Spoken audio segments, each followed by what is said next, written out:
Inside this detached garage, next to a Quincy funeral home, They smelt him, that's how they found him. the badly decomposed body of Michael Henry's brother, nearly 9 months after his funeral. He should have been cremated. After Philip Henry suddenly died in the summer of 2018, the family had a viewing service. He was unembalmed, part of his Native American culture.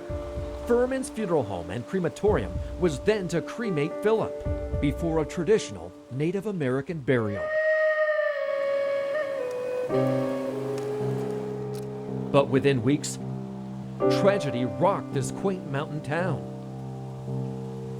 John Furman, Quincy's only funeral director, died.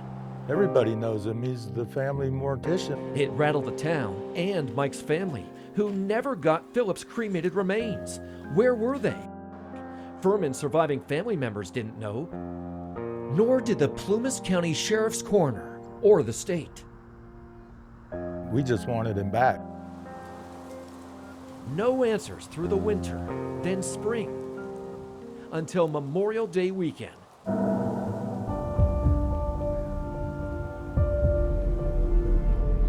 And that foul odor coming from the garage next to the funeral home.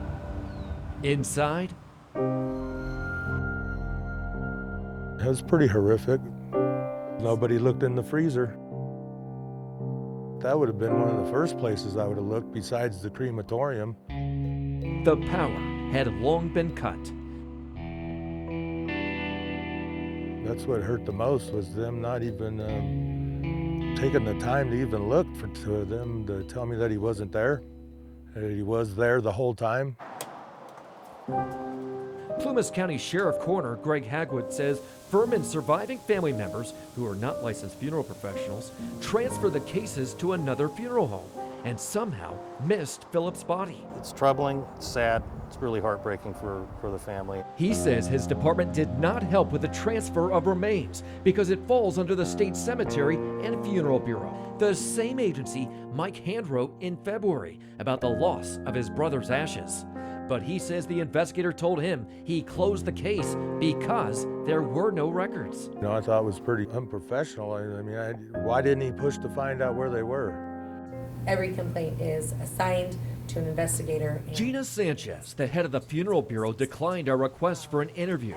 But 2 days after we requested state records in this case, the agency issued a series of citations, saying the representatives for Furman's displayed gross negligence in the handling of the remains of decedent Philip Henry, subjecting the family to unnecessary delays and anguish.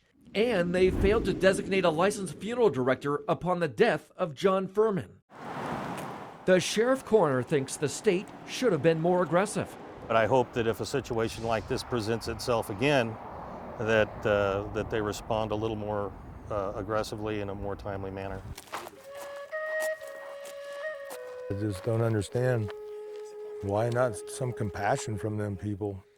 In their culture, cremation is cleansing. Philip is now cremated, He's gonna be with his family. laid to rest in an Indian burial site near Lake Almanor. A lot of weight was lifted off of my shoulders. He's safe and he's where he's supposed to be.